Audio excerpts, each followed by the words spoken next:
할렐루야. 네, 오늘 금요일에 나오신 우리 모든 성도님들 환영하고 축복합니다. 하나님께서 우리 각자에게 주실 우리 말씀을 기대하는 마음으로 오늘 성경 봉독 같이 하도록 하겠습니다. 우리 사도행전 12장 11절부터 19절 말씀입니다. 사도행전 12장 11절부터 19절입니다. 제가 찬양한다고 목이 다셨네요.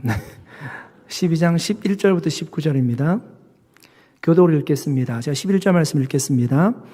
이에 베드로가 정신이 들어 이르되 내가 이제야 참으로 주께서 그의 천사를 보내어 나를 헤롯의 손과 유다 백성의 모든 기대에서 벗어나게 하신 줄 알겠노라 하여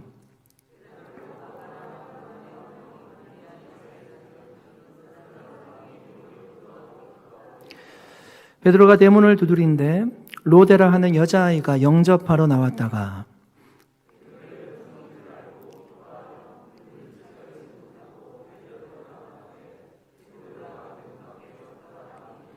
그들이 말하되 내가 미쳤다 하나 여자아이는 힘써 말하되 참말이라 하니 그들이 말하되 그러면 그의 천사라 하더라.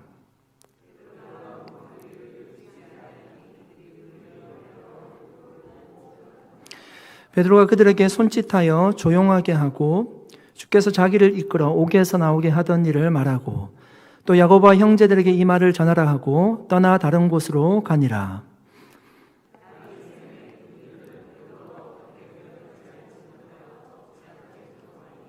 같이 읽겠습니다.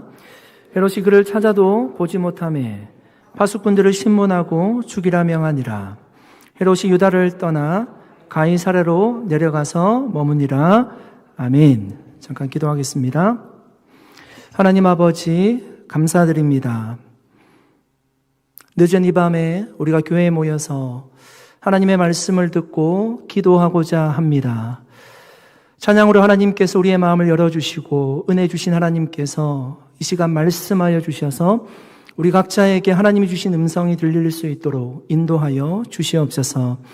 은혜 주실 하나님께 감사드리었고 예수님의 이름으로 기도드리옵나이다. 아멘. 여러분, 예루살렘 교회에 피바람이 불고 있습니다. 헤롯은 유대인들의 환심을 사기 위해서 교회를 핍박했습니다. 자신의 정치적인 입지를 돈독히 하기 위해서 교회를 핍박한 것입니다. 교회를 없애는 가장 좋은 방법은 교회 지도자들을 무너뜨리는 것이었습니다. 그래서 야고보를 잡아서 칼로 죽이게 되었고요. 베드로는 죽이고자 했지만 그 기간이 무교절 기간이라 그를 감옥에 붙잡아 두었습니다. 4명씩 한 조를 이루어서 4패를 만들어서 3시간씩 돌아가면서 철통 경계를 하였습니다. 절대로 예전과 같이 베드로를 놓치면 안 된다는 그런 마음으로 경계를 한 것입니다. 그것도 모자랐던지 베드로 감옥에 있었는데 베드로 주위에 2 군인을 베드로와 함께 꽉 묶어두었습니다. 혹시라도 베드로가 도망갈까 봐 그 정도로 삼엄하게 경계를 한 것입니다. 이제 그 밤만 지나면 베드로는 이 땅의 사람이 아닐 수 있는 그런 상황이었습니다. 그런데 여러분, 하나님의 역사는 이렇게 해서 막아지는 것이 아니었습니다. 천사가 자고 있던 베드로의 옆구리를 쳐서 깨웠습니다. 그래서 쇠사슬이 그 손에서 벗겨지게 됩니다. 허리에 띠를 띠고 신을 신고 겉옷을 입고 베드로는 천사를 따라 나갑니다. 첫째 문, 둘째 문을 지나서 시내가 있는 마지막 문을 거쳐서 세상 밖으로 나오게 됩니다. 베드로는 그때까지도요, 이 모든 일이 환상인 줄 알았다, 그렇게 얘기합니다. 자신이 꿈을 꾸고 있었는 줄 알았다는 얘기입니다. 천사가 떠나고 나서야 정신을 차리고 보니까 이곳이 감옥이 아니라 감옥 바깥으로 자기가 나왔다는 것을 그제서야 깨닫게 된 것입니다. 11절 말씀입니다. 이에 베드로가 정신이 들어 이르되 내가 이제야 참으로 주께서 그의 천사를 보내어 나를 헤롯의 손과 유대 백성의 모든 기대에서 벗어나게 하신 줄 알겠노라 하여.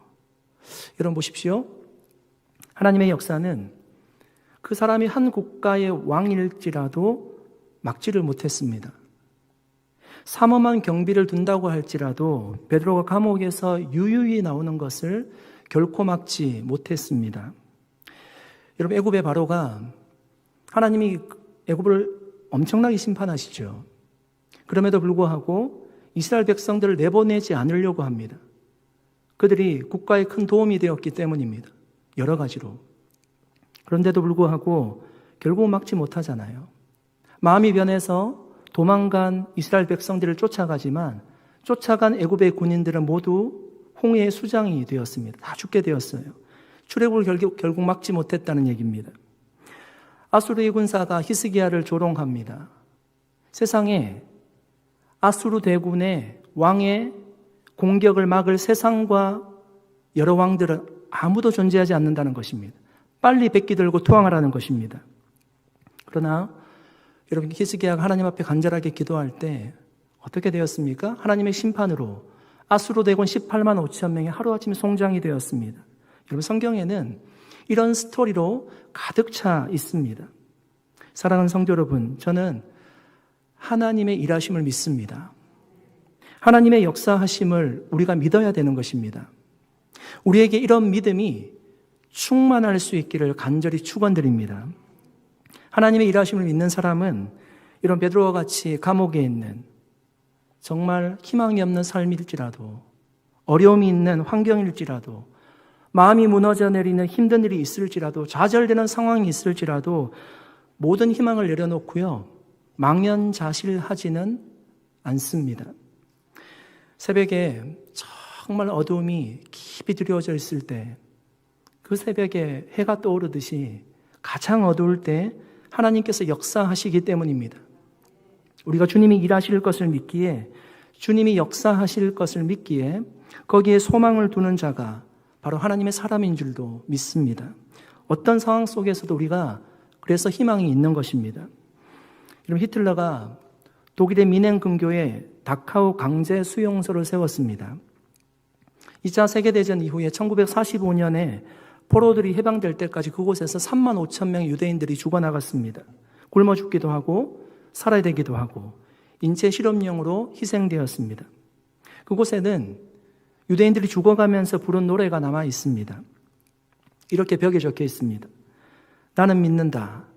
태양이 빛나지 않을 때에도 태양이 있음을, 사랑을 느끼지 못할 때에도 사랑이 있음을, 하나님이 침묵하실 때에도 하나님이 계심을, 영원한 평화의 그날이 이 땅에 오리라는 것을 더딜지라도 그날이 반드시 오리라는 것을 나는 굳게 믿는다. 여러분, 유대인들이 수용소 안에서 동료들이 죽어나가는 상황 가운데서 자신도 언제 죽을지 모르는 불안한 상황 가운데서도 소망을 가질 수 있었던 이유가, 희망을 가질 수 있었던 이유가 그 죽음의 수용소에서도 하나님은 보이지 않지만 하나님이 계심을 믿었다는 것입니다. 지금도 일하고 계심을 굳게 믿었다는 것입니다. 하나님이 침묵하실 때에도 하나님이 계심을 나는 믿는다. 여러분, 돌시인이라고 불렸던 박진석 시인이라는 분이 있습니다. 안타깝게도 지금은 하늘나라로 가셨습니다. 그는 몸에 칼슘이 과다 분비되는 그 희귀병을 앓고 계셨는데요. 몸이 돌처럼 화석화되는 병이었습니다.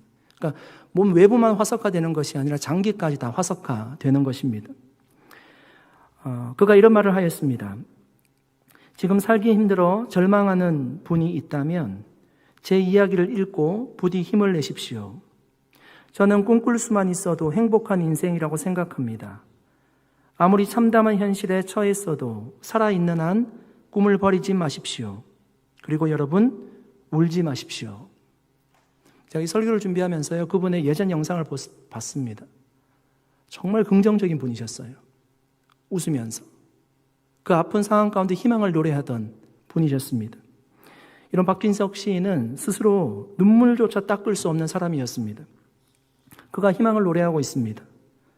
희망의 힘은 절망의 힘보다 크다고 그가 얘기합니다. 절망의 커튼을 열면 희망의 미래가 보인다고 얘기합니다.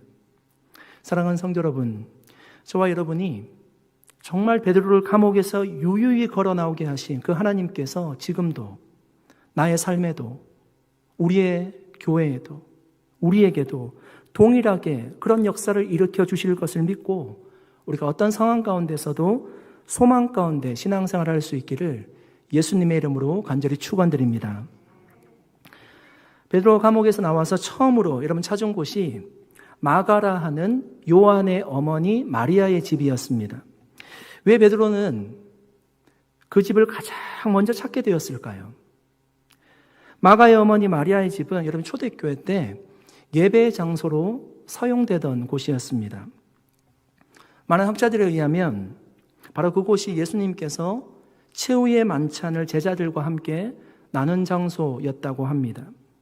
뿐만 아니라 우리가 잘 알고 있듯이 초대교회 120명의 성도들이 예수님의 말씀을 따라 내가 약속한 것을 기다리라는 그 주님의 말씀을 따라 간절하게 기도했던 장소가 바로 이 마가의 어머니 마리아의 집이라고 전해지고 있습니다. 그곳에 성령 임하는 역사가 있었죠.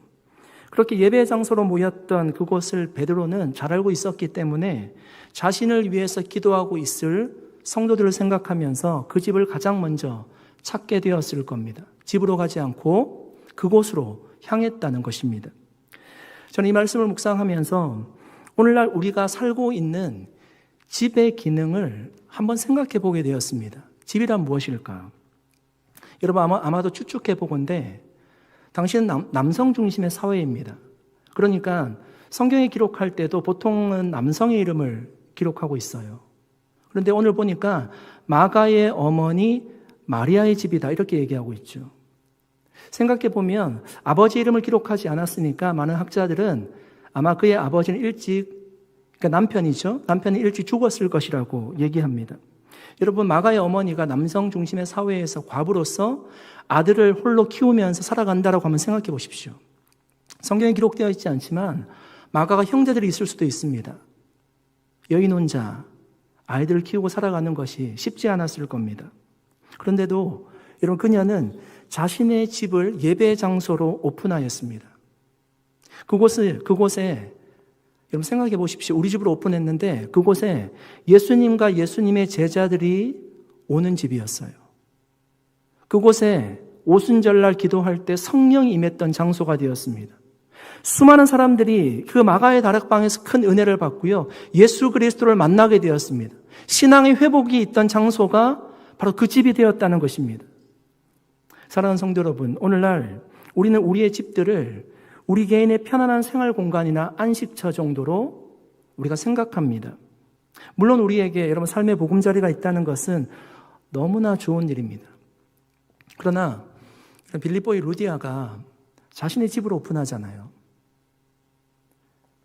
바울이 보통 회당을 찾아서 사람들을 만나고 복음 전하고 했는데 빌립보는 처음으로 바울이 들어갔던 곳이기 때문에 그런 곳이 전혀 없었습니다. 여인들이 있던 물가로 가서 복음을 전하는데 마음을 연 여인이 루디아였습니다. 그 집이 오픈되었고요. 그 집에 사람들이 예수를 믿었고 그 집에서 빌립보 교회가 개척이 된 거예요. 복음이 증거되는 통로가 바로 루디아의 집이 되었다는 것입니다. 하나님을 예배하는 기도하는 장소가 된다면 그곳에는요 놀라운 하나님의 역사가 일어나는 거예요. 여러분 어떤 목사님은요 집을 사서 입주 예배를 드리면 그 집에 가서 보통 신방하잖아요. 그때 항상 이런 얘기를 한답니다. 이곳이 그냥 당신들만의 공간이 아니라 사람들이 오고 가며 묵을 수 있는 열린 공간이 되게 하라고. 예수님 당시 여러분 회당이 하나님의 말씀을 나누는 장소였지만 단지 그 하나만의 목적은 아니었습니다. 여행객들이 오가면서 그곳에서 묵을 수도 있었고 정보를 받을 수도 있었고 어쩌면 예전과 같으면 한인교회와 같은 역할을 했습니다. 지금 물론 여러분 인터넷이 너무나 발달되어서 교회를 통해서 도움을 받으려고 하는 사람이 굉장히 적어졌는 것 같습니다. 예전엔 그렇지 않았죠. 여기 와서 정보를 나누고 사람들을 만나고 했습니다. 그런 장소가 당시에 회당이었다는 것입니다. 회당이 그런 공간이 되었듯이 우리의 집이 하나님의 말씀을 나누는 공간으로 사용될 수 있다라면 얼마나 하나님께서 그 집을 축복하시겠습니까? 여러분 마가가 어떤 인물이었을까요? 성경에 보니까 그는 바나바의 조카였다고 하죠. 생질이었다고 합니다. 조카였다고 기록하고 있고요. 베드로는 그를 내 아들이라고 표현했습니다. 베드로전서 5장 13절에 보면 그가 내 아들이다 이렇게 표현하고 있습니다. 초대교회 전승에 따르면요, 베드로가 사역할 때 베드로의 설교를 통역하는 사람이 바로 마가였다, 그렇게 얘기합니다. 우리가 정확히 기억하는 사건이 있습니다. 마가가 바울과 바나바와 함께 전도 여행을 나갔다가 어떤 이유인지 모르겠지만 그가 중간에 돌아오게 됩니다. 1차 선교 여행 때 그렇게 했죠. 2차 선교 여행 때는 바울과 바나바가 그 일 때문에 엄청나게 다투게 됩니다. 바나바는 조카이기 때문에 마가를 데려가자고 하고 바울은 안 된다고 합니다. 그렇게 순진했던 바나바가 그렇게 싸웠다는 얘기는 굉장히 크게 싸웠다는 얘기겠죠. 헤어졌습니다. 바울은 실라와 함께 2차 전도여행을 떠나고 바나바는 마가를 데리고 다른 전도여행을 떠났습니다. 그래도 나중에 보면 바울이 감옥에 있으면서 마가를 정말 보고 싶어 합니다. 노년에. 그가 나의 사에게 정말 유익이 되는 사람이었다라고 바울이 고백하는 것을 보게 됩니다. 여러분, 그런 마가가요, 변했습니다. 변해서 나중에 로마 감옥에서 우리가 보고 있는 마가복음을 기록한 사람이 되었습니다. 사복음서 중에서 가장 먼저 기록된 성경이 마가복음입니다. 그 정도로 예수님의 행적을 자세하게 기록하려고 노력했던 사람이었습니다. 여러분, 저는 마가가 이렇게 훌륭한 사역자로 쓰임받을 수 있었던 것이 그가 어려서부터 자연스럽게 그의 가정에서 드려온 예배와 기도의 훈련이었다라고 믿습니다. 이런 마가의 집은요, 늘 예배와 기도가 있던 장소였어요. 자신의 집이 교회였어요. 예수님이 방문하던 곳이었어요. 예수님의 제자들이 그곳에 와서 말씀을 나누는 곳이었어요. 성령이 임했던 곳이었습니다. 그곳에서 하나님의 수많은 역사들이 일어났습니다. 그런데 어찌 그가 훌륭한 믿음의 인물이 되지 않을 수가 있을까요? 사랑하는 성도 여러분, 여러분의 가정이 정말 이런 예배의 장소, 기도의 장소가 될 수 있기를 예수님의 이름으로 간절히 축원드립니다. 이런 부모님이 정말 식탁에 앉아서 아침이나 저녁이나 하나님의 말씀을 펴두고 말씀을 읽고 기도하는 모습을 보고 자란 아이들이 어떻게 빗나갈 수가 있겠습니까? 반드시 여러분, 그 자녀들은 신앙 안으로 돌아오게 되어 있습니다. 모니카가 어거스틴이 방황할 때 얼마나 기도했습니까? 돌아와서 기독교에서 가장 영향력 있는 기독교 학자여 목회자가 되었습니다. 우리의 가정이 바로 그런 장소가 되어야 됩니다. 예배하는 장소, 기도하는 장소. 집안에서 날마다 찬송이 울려 퍼지는데 그 마음에 어떻게 하나님의 은혜가 임하지 않을 수 있겠습니까? 저와 여러분의 가정이 정말 쉼터, 보금자리, 안식처의 개념을 넘어서서 은혜의 장소인 가정교회로서의 기능을 회복할 수 있는 정말 주님의 임재가 임하는 그런 은혜의 공간이 될 수 있기를 예수님의 이름으로 간절히 축원드립니다.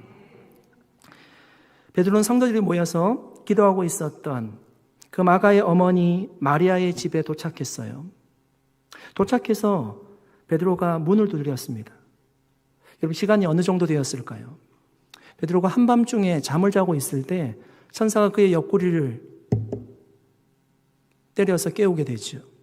아마 한밤중에 그가 도착해서 문을 두드렸을 것입니다. 한밤중에 문을 두드릴 때 베드로가 어떻게 두드렸을까요? 아마 크게 두드리진 않았을 겁니다. 왜냐하면 자신의 행동이 너무 크게 이렇게 부각이 되면 군인들이 들을 수도 있고 교회가 위험에 처할 수도 있기 때문에 아주 조용하게 문을 두드렸을 겁니다.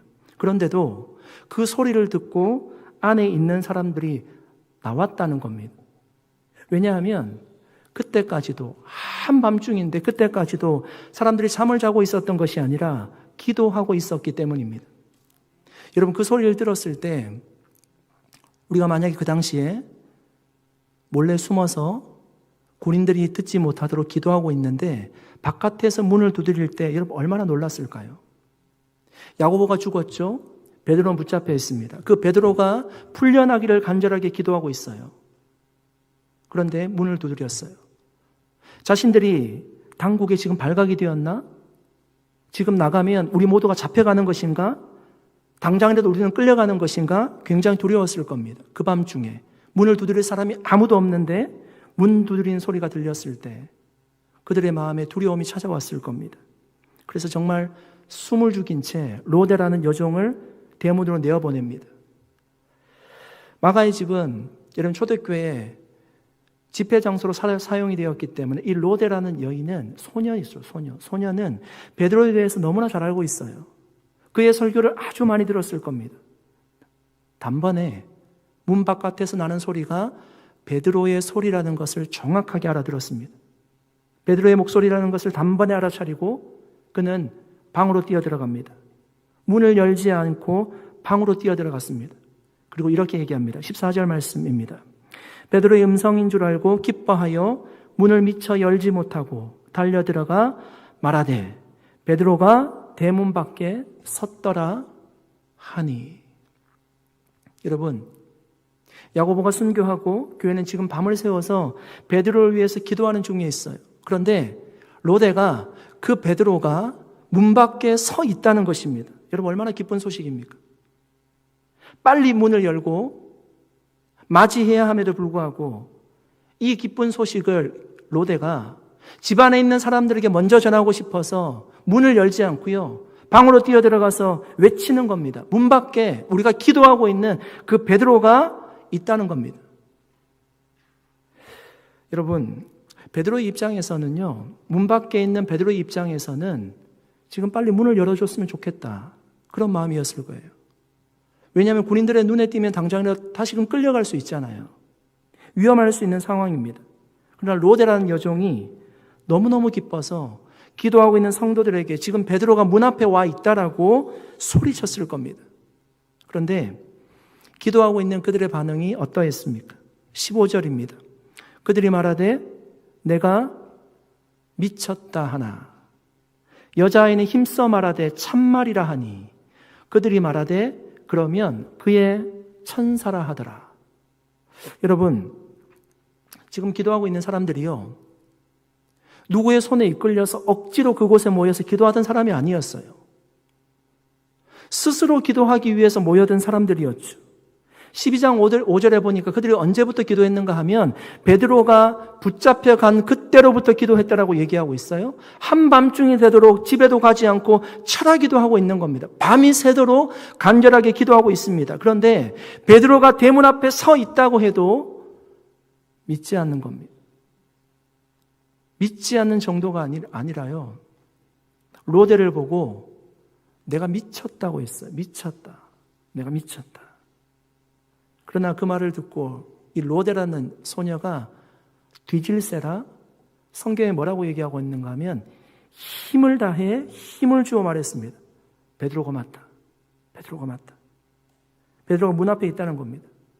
그러자 그들이 말하죠. 내가 베드로를 본 것이 아니라 베드로의 천사를 봤다는 거예요. 이런 당시 많은 유대인들은요, 각 사람마다 그 사람을 수호하는 수호천사가 있다라고 믿었어요. 그 수호천사가 그 사람의 모양과 음성까지도 똑같이 낼 수 있다라고 생각했습니다. 그래서 지금 이렇게 얘기하는 거죠. 문 밖에 있는 존재는 베드로가 아니라 베드로의 수호천사인데 내가 베드로라고 오인하고 있다는 겁니다. 잘못 봤다는 것입니다. 그러니까 베드로가 문 밖에 있을 리는 0% 없다는 얘기입니다. 미국 중서부 지방의 어느 작은 농촌 마을에 오랫동안 가뭄이 계속되었습니다. 여러분, 사람들은 어찌해야 될 바를 모르고 있었습니다. 모든 농작물이 다 타들어가고 논바닥이 갈라지는 등 문제가 아주 심각해졌습니다. 그 지역 교회들도 이 문제를 타개하기 위해서 하나가 되어서 비가 오기를 바라는 기도 모임을 가지기를 원했습니다. 기도 모임을 하기 위해 사람들이 교회당으로 모여들었습니다. 많은 신도가 교회를 가득 메웠습니다. 그 맨 앞줄에 어린 소녀가 앉아 있었습니다. 그 아이 손에만 빨간색 우산이 들려 있었습니다. 거기에 모든 사람들은 비가 오기를 그저 기도하러 왔지만 그 소녀는 하나님의 응답을 보기 위해 그 자리에 앉아 있었다는 겁니다. 하나님의 응답을 보기 위해서 그 소녀는 그것을 믿고 우산을 가져왔고 거기에 앉아 있었다는 것입니다. 여러분, 어떠십니까? 기도하고 응답을 기대하십니까? 아니면 기도한 것으로 만족하며 신앙생활하고 계십니까? 영국의 소설가인 허버트 조지 웰스라는 분이 쓴 대주교의 죽음이라는 단편 소설이 있습니다. 내용은 아주 간단한 소설이에요. 대주교가 여러분 날마다 하나님 앞에 기도드렸습니다. 오, 전능하신 하나님이요. 전능하신 하나님이요. 하루도 빠지지 않고 수십 년을 그렇게 매일매일 기도했습니다. 그러다 어느 날 여러분 하나님의 음성이 들려왔습니다. 그래, 무슨 일이니? 그래, 무슨 일이니?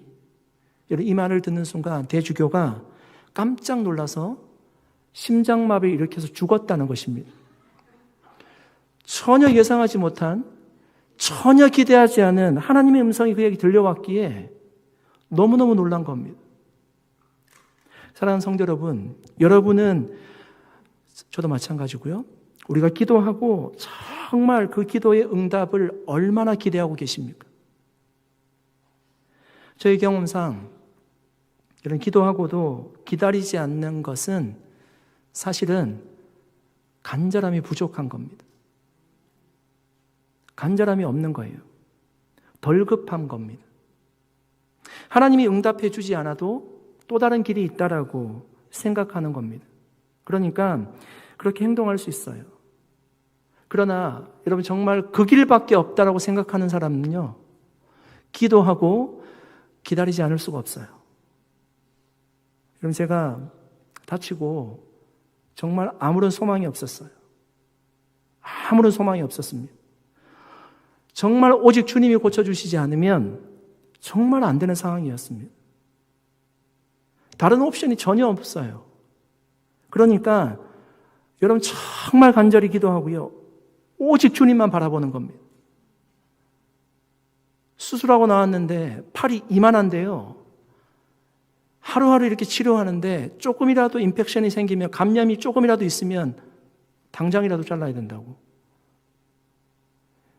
그러니까 이거밖에 없으면요, 사람들이 기도하지 않을 수가 없어요. 기도하고 기대하지 않을 수가 없어요. 영주권을 받을 때 어렵게 받는 분들이 있잖아요. 좋은 심사관 만나도록 자기가 한 것은 다 했어요. 좋은 변호사 써서 서류 다 들어갔어요. 마지막 할 것은 뭔가 하면 하나님이 역사해 주셔야 되잖아요. 그것만 바라보고 기도하는 겁니다. 여러분 직장을 찾는 분들이 1, 2, 3, 4, 5 다른 옵션이 많이 있으면 자기가 골라서 가죠. 내가 연봉을 얼마 받을지 회사하고 조율도 하고 내가 가고 싶은 곳에 갑니다. 그런데 이거밖에 없다라고 생각하면요, 간절히 기도하고 기대하지 않을 수가 없는 것입니다. 여러분 아이들이 뭔가 필요할 때 자기 힘으로 할 수 있는 것은 간절함이 없어요. 그런데 자기 힘으로 할 수 없고 부모의 도움이 반드시 필요한 것은 아이들도 간절해져요. 왜냐하면 부모가 해줘야 되기 때문이에요. 그것밖에 없기 때문에 부모를 바라보게 되는 거죠. 사랑하는 성도 여러분, 우리에게 이런 간절함이 회복되어야 되는 줄 믿습니다. 기도하고 기도한 자체로 우리가 만족할 것이 아니라 하나님께서 응답해 주실 것을 여러분 기대해야 됩니다. 우리는 지금도 그 길밖에 없어요. 우리 가정도, 나의 존재도, 우리 교회도, 이 국가도 하나님의 절대적인 도움이 필요한 것입니다. 그래서 우리는 간절함을 가지고 기도하고 기도의 응답을 기다리는 것입니다. 여러분 토마스 왓슨이라는 목사님이 이렇게 얘기했습니다. 정말 명언이에요. 천사는 베드로를 감옥에서 나오게 했지만 천사를 나오게 한 것은 성도들의 기도였다. 천사는 베드로를 나오게 했지만 천사를 나오게 한 것은 성도들의 기도였다. 기도가 여러분 천사를 움직이는, 하나님의 역사를 이 땅 가운데 가져오게 하는 가장 중요한 통로가 되었다는 말씀입니다. 기도 응답에 대한 확신이 없으면 기도 응답이 되어도 그것이 기도 응답인 줄 알지 못합니다. 자신이 기도하고도 그렇게 분명히 되었는데도 불구하고 그것이 하나님의 역사인지를 인정하지 않는 거예요. 정말로 간절히 기도하고 기도의 응답을 기대하는 사람이 하나님의 역사를 인정하는 정말 믿음의 사람, 기도의 사람이 되는 것입니다. 요한일서 5장 14절 15절 말씀입니다.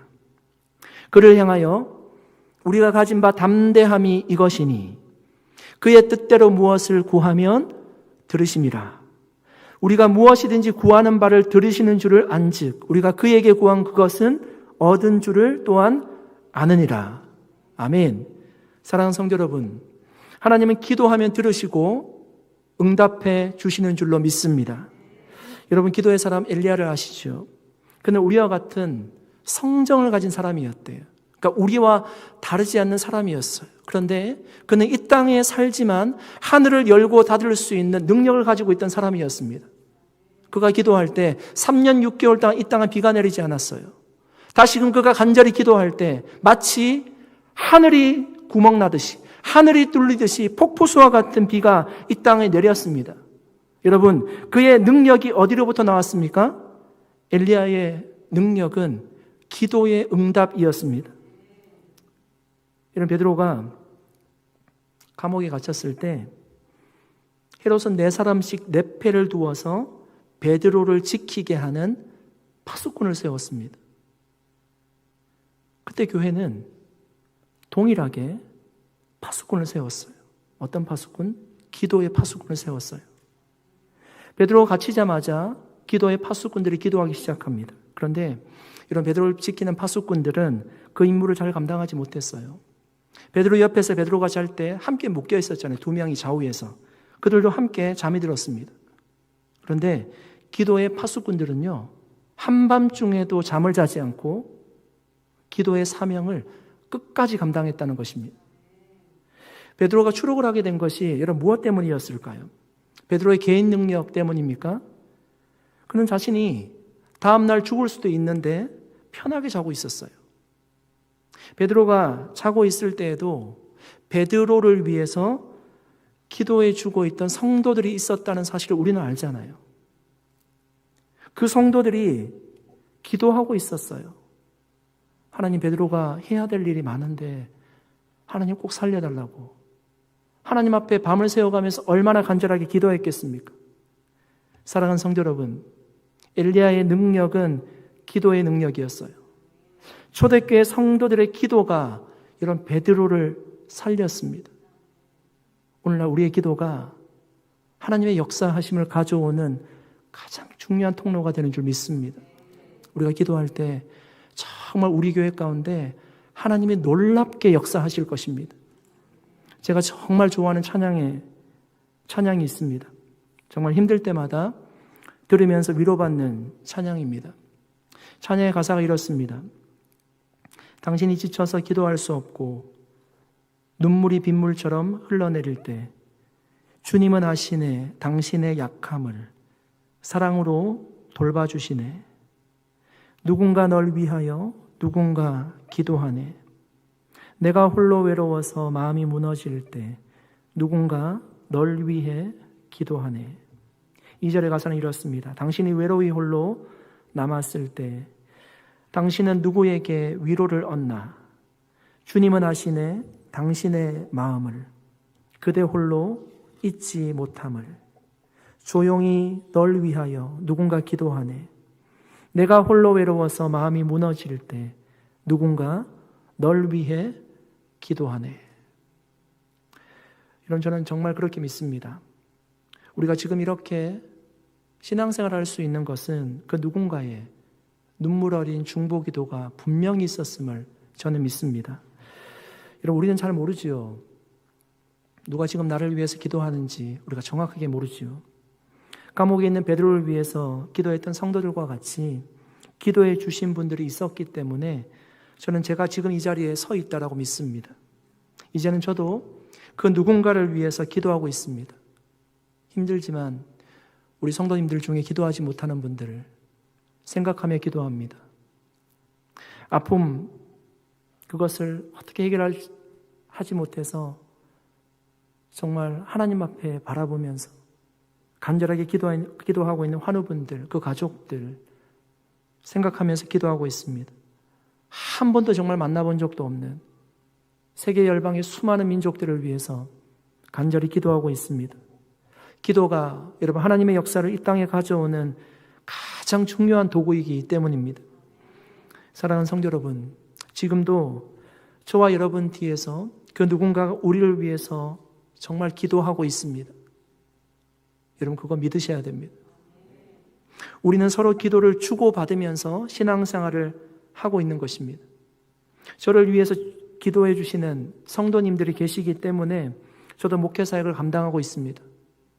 저도 또한 우리 성도님들을 위해서 간절하게 날마다 기도하는 중에 있습니다. 초대교회 핍박 중에도 여러분 국가나 교회가 서 있을 수 있었던 것은 기도의 승리였습니다. 그때는 상황적으로 정말 절망할 수밖에 없는 상황이었죠. 교회를 엄청나게 핍박하고 있던 때였습니다. 신앙을 지키기 어려운 때였어요. 포기하고 싶을 만큼 힘든 시간이었습니다. 지칠 수밖에 없는, 그냥 정말 군사들처럼 잠을 자고 싶은, 다 내려놓고 싶은 그런 상황이었습니다. 그러나 예루살렘 교회 성도들은 성을 지키는 파수꾼들과 같이 자지 않고 기도함으로 하나님의 마음을 움직였습니다. 그래서 베드로가 구출되었습니다. 하나님께서 그 기도를 통해서 역사하신 것입니다. 사랑하는 성도 여러분, 지금도 기도는 하나님의 역사를 이 땅에 실현하는 은혜의 통로인 줄로 믿습니다. 지금도 저희 교회는 기도하기 위해서 힘써 노력하고 있습니다. 우리 교회 성도들의 숫자에 비해서 새벽 기도에 더 많이 나와서 기도하고 있습니다. 그러나 여러분, 거기에 결코 만족하면 안 됩니다. 저는 우리 교회 모든 성도님들이 기도에 깨어있는 분들이 다 되시기를 간절히 축복합니다. 왜냐하면 여러분, 기도해야지 하나님의 역사를 경험할 뿐만 아니라 모든 사단의 유혹과 어려움도 막아낼 수 있기 때문입니다. 여러분, 교회가 어려워지는 것은요, 한순간이에요. 기도하지 않으면 그냥 무너집니다. 저는 우리 장년부만 열심히 기도할 것이 아니라 우리 주일학교 아이들, 모든 자녀들도 다 기도하는 아이들이 되었으면 좋겠습니다. 여러분, 그들이, 제가 이 설교를 준비하면서 생각해보니까 너무너무 행복하더라고요. 여러분, 그들이 자신의 입으로 하나님께 매달리고 기도할 때 하나님께서 그 기도를 가장 먼저 들어주시지 않겠습니까? 주일학교 아이들이요, 자신의 입으로 자신의 부서를 위해서 기도하고 우리 전도사님, 목사님을 위해서 기도하고 우리 교회를 위해서 기도한다라면 그 교회가 어떻게 하나님의 축복받지 않는 교회가 될 수가 있겠습니까? 정말 우리 주일학교 아이들이, 우리 자녀들이 정말 자신의 입으로 기도하면 이러한 놀라운 하나님의 역사를 우리 교회 하나님께서 많이 보여주실 줄 믿습니다. 사랑하는 성도 여러분, 간절히 기도하고 정말 기도한 대로 응답이 될 것을 기대하는 마음으로, 믿음으로 우리가 깨어 있을 수 있기를 예수님의 이름으로 간절히 축원드립니다.